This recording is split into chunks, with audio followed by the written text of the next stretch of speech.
नहीं। कर्ण?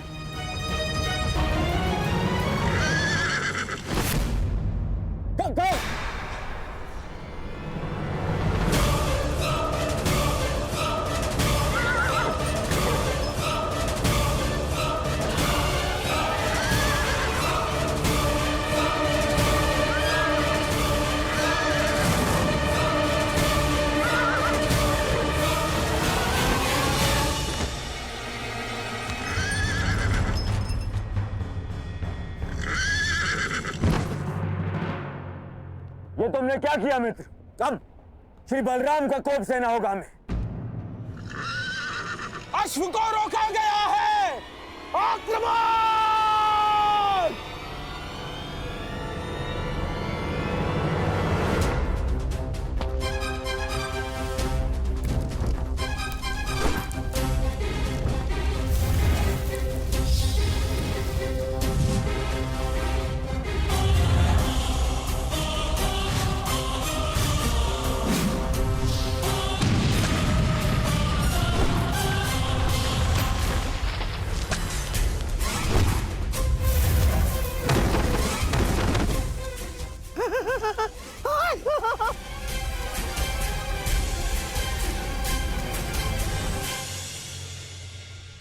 ठीक कहा था देवराज ने। यह कर्ण बड़ा ही उद्दंड और दुस्साहसी है। द्वारका के अश्व में एक यज्ञ के अश्व को रोका है उसने। हमारी सेना पर आक्रमण किया है उसने। मैंने कहा था ना दाऊ कि ये योद्धा तनिक विकट है। परंतु उसने अभी तक बलराम के हल और गदा की विकटता नहीं देखी है। हस्तिनापुर को अपने हल की नोक से उखाड़कर भूमि में गाड़ दूंगा मैं जानता हूं कि तुम्हें कर्ण प्रिय है, परंतु जो भी द्वारका के सम्मान की सीमा को लांघे वो मुझे प्रिय नहीं। अब कर्ण को मेरा सामना करना ही होगा। अब जैसी आपकी इच्छा दाऊ। मैं तुम्हारी इच्छा जानना चाहता हूं कन्हैया। क्या इस युद्ध में तुम भाग लोगे या नहीं? अब दाऊ की इच्छा है तो कन्हैया को तो आना ही होगा। परंतु क्या? परंतु इस युद्ध में मेरी भूमिका कुछ और होगी दाऊ। क्योंकि आने वाला योद्धा महारथी है और इस युद्ध में सामना करने के लिए आपको एक चपल सारथी की आवश्यकता पड़ेगी।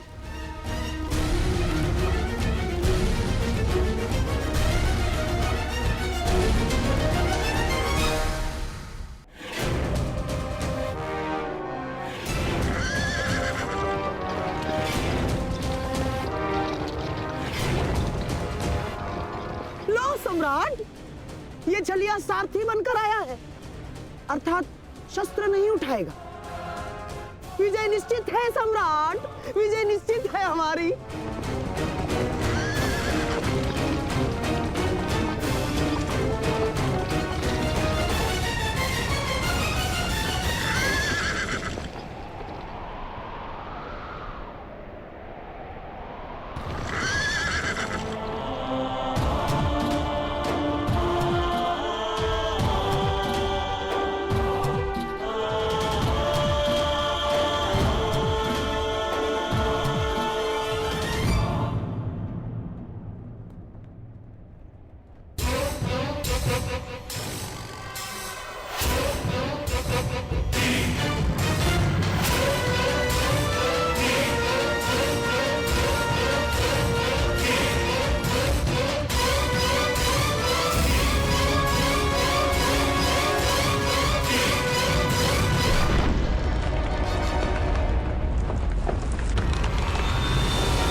द्वारका के अश्व को रोकने वाले कर्ण,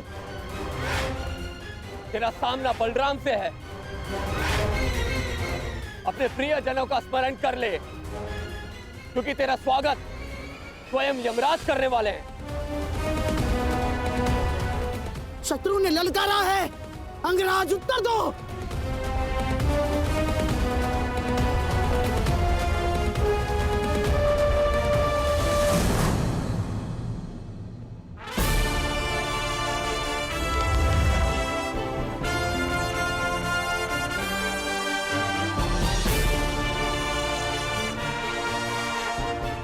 इस छलिए कृष्ण ने हमारे कई बनते काम बिगाड़े हैं दुर्योधन। आज इसकी पराजय का आनंद हम उठाएंगे।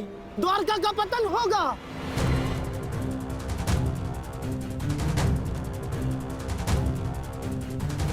और फिर तुम्हें पांडवों का कोई भय नहीं होगा। मेरे सम्राट, कोई भय नहीं होगा।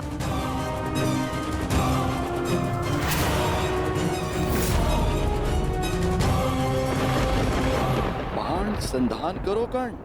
तुमने वाण संधान किया और मेरा प्रतिशोध पूर्ण होगा। आज मेरे एक परम शत्रु की हार निश्चित है, या तुम्हारी या कृष्ण की।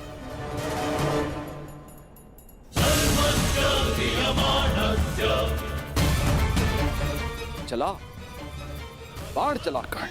ये तेरे बाण ही तेरी मृत्यु का कारण बनेंगे। देख रहे हो कन्हैया, जिस कर्ण से तुम्हें इतना स्नेह है वो कितना दृष्ट है।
इस सुगंध से तो प्रभु परशुराम का तेज स्मरण हो आया।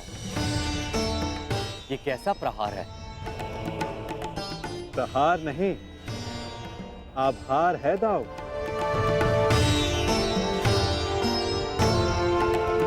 कहा था ना कि आने वाला योद्धा तनिक भिन्न होगा। हस्तिनापुर के युवराज की ओर से मैं परशुराम शिष्य राधेकर्ण श्री बलराम और वासुदेव को नमन करता हूं। शत्रु को नमन? जिस प्रकार आकाश में आया हर मेघ वर्षा नहीं लाता, उसी प्रकार आगे बढ़ने वाला हर पग शत्रुता का नहीं होता हलदर।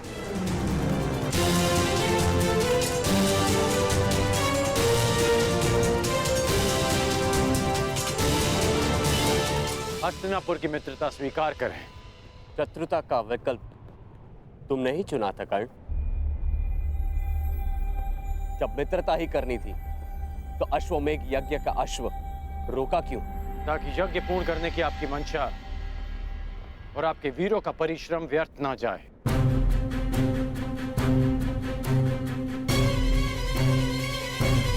इस अश्व को ध्यान से देखिए। इस अश्व का दायां कान कटा हुआ है।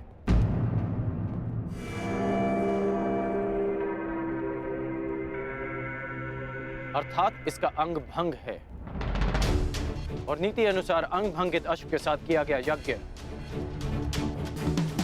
फलदायी नहीं होता। इसलिए मैंने आपके इस अश्व को रोका।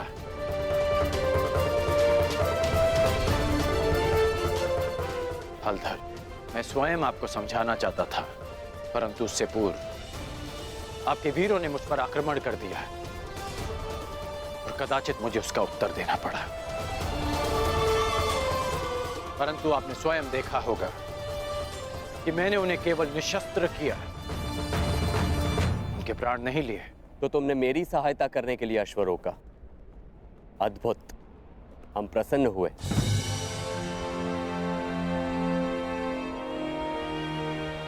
यह अश्व लाने का उत्तरदायित्व किसका था? कान्हा, तुम सबको यही कहते हो ना कि तुम मेरी आज्ञा का पालन करते हो, लेकिन परिणाम में वही होता है जो तुम चाहते हो।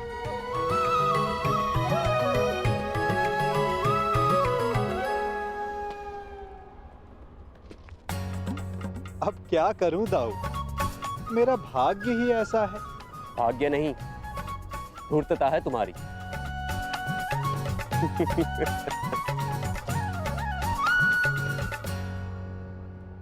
तुम्हें लेके मेरे मन में जो भ्रम था, वो भ्रम तुमने तोड़ दिया है। हम प्रसन्न हुए। कहो, क्या इच्छा है?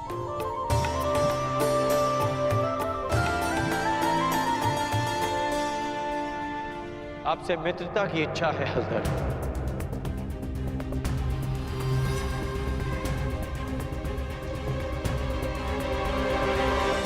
और एक आश्वासन भी बलराम, आवश्यकता पड़ने पर आप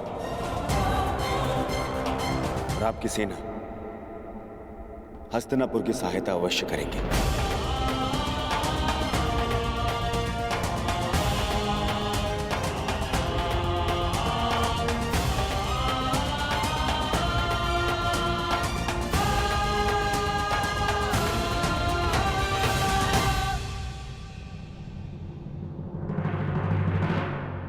स्वीकार है।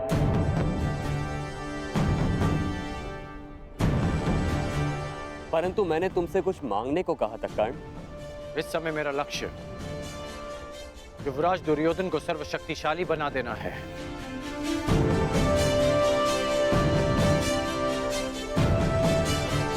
इसलिए मैं चाहता हूं कि आप युवराज दुर्योधन को गदा युद्ध की शिक्षा दें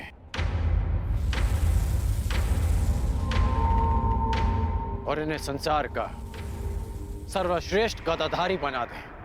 स्वीकार है।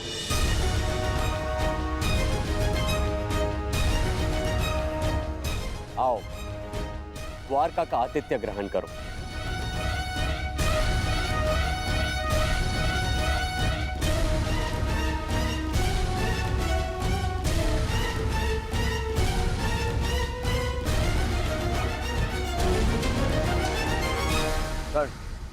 वरदान तुम्हें मिला था और तुमने उसे मेरे लिए उपयोग किया। आज तुमने एक बार फिर ये सिद्ध कर दिया कि संसार में यदि कोई मेरा सबसे बड़ा हितैषी है तो वो तुम हो कर्ण। मैं हस्तिनापुर का हितैषी हूं युवराज, और हस्तिनापुर युवराज का सेवक। मेरा धर्म हस्तिनापुर और आपको शक्तिशाली बनाना है। प्रणिपात युवराज।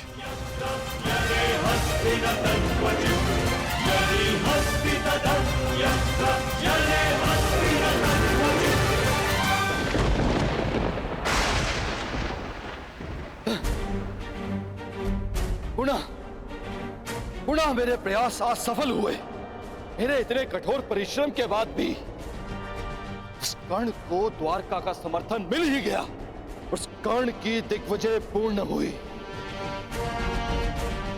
अभी तक मेरे पुत्र अर्जुन को कुछ भी प्राप्त नहीं हुआ, कुछ भी नहीं। समय आ गया है, समय आ गया है, मुझे ही कुछ करना होगा। इस कर्ण के सौभाग्य को दुर्भाग्य में परिवर्तित करना होगा।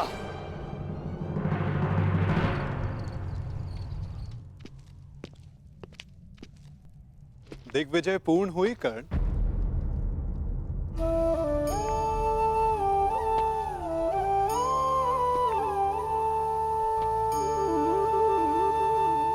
लगभग 12 वर्षों तक तुम लगातार युद्ध करते रहे हो।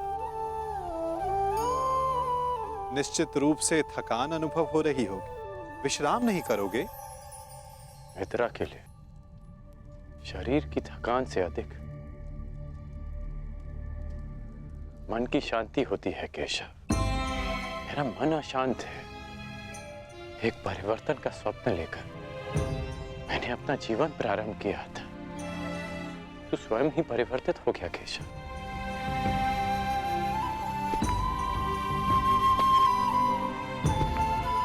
परिवर्तन चाहते हो और स्वयं के परिवर्तित होने से घबराते हो। ये दोहरा व्यवहार उचित नहीं राधे।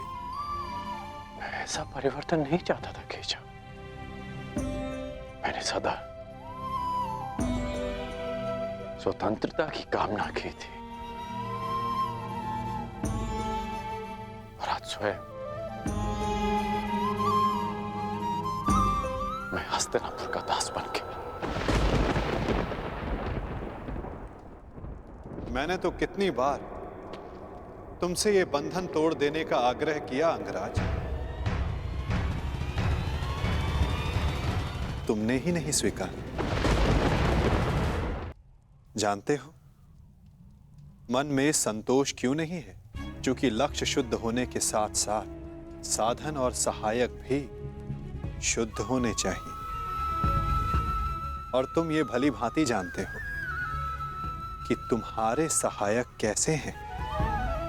मित्र, अब भी समय है तुम्हारे पास। नहीं केशव, समय बीत चुका है।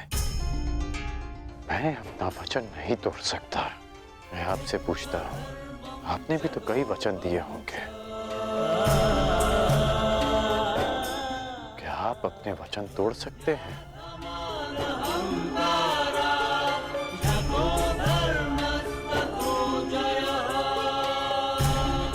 कौन जाने मित्र, भविष्य में क्या छिपा है? तुम बताओ, अब दिग्विजय के पश्चात तुम क्या करोगे? केशव, मेरा मन अशांत है। सोच रहा हूं कि हस्तिनापुर जाने से पूर्व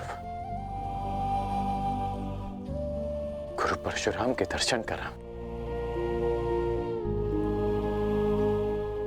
विचार उत्तम है मित्र,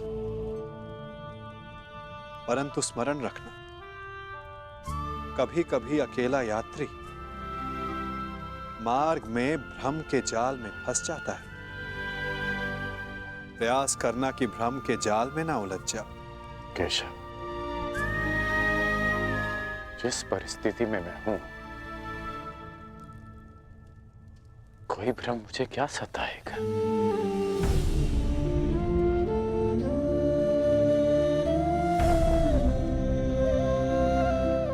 आपकी मुस्कान मुझे बहुत शांति देती है केशव।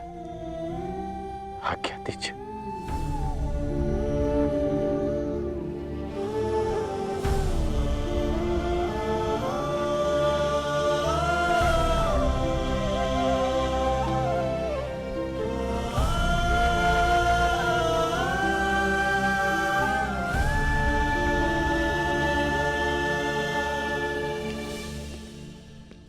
कभी कभी मनुष्य परिस्थितियों का खिलौना बन जाता है मित्र। कभी कभी मंतव्य शुभ होने पर भी गंतव्य पर कुछ अशुभ हो ही जाता है। इसीलिए यात्रा में सावधानी आवश्यक है। तनिक सी असावधानी बहुत बड़ी दुर्घटना को जन्म दे देती है। सावधान रहना मित्र।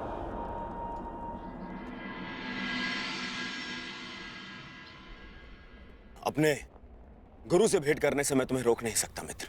परंतु मैं चाहता था कि तुम मेरे साथ में हस्तिनापुर चलो, मेरे इस दिग्विजय का सम्मान और सत्कार प्राप्त करो। युद्ध में बाण धनुष से चलाए जाते हैं युवराज, परंतु विजय सदा योद्धा की मानी जाती है। उसी भांति दिग्विजय आपकी है। मैं तो केवल एक निमित्त मात्र हूं।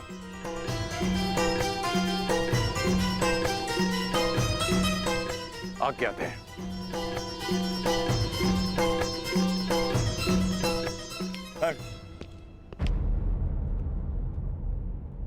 अपने मित्र को हार कर ये दिग्विजय अधूरी है मित्र। 12 वर्ष बीत गए। इन 12 वर्षों में तुमने मेरे लिए धनुष उठाए, परंतु कभी दृष्टि नहीं उठाई। ढाल बनकर मेरे शरीर की रक्षा की है, परंतु मित्र बनकर कभी गले नहीं लगाए।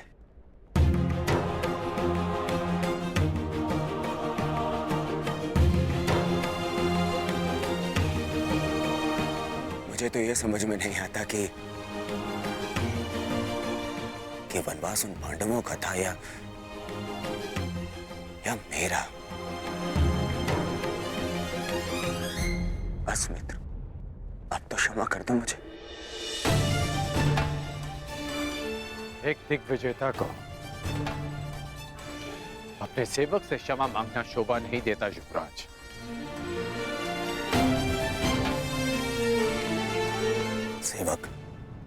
सेवक ऐसे 100 दिग्विजय न्यौछावर कर सकता हूं तुम्हें एक बार गले लगाने के लिए। बस एक बार मेरी आंखों में देखकर मुझे मित्र पुकार के एक बार गले लगा लो मित्र।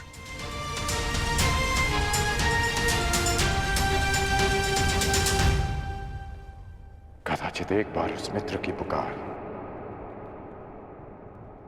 युद्ध भवन में भी सुन ली होती आपने युवराज।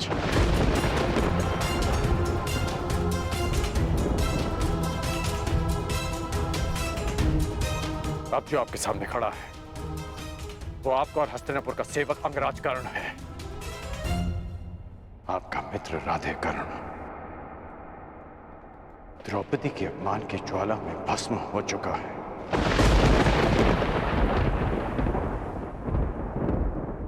और जो भस्म हो जाते हैं वो किसी को गले नहीं लगा पाते।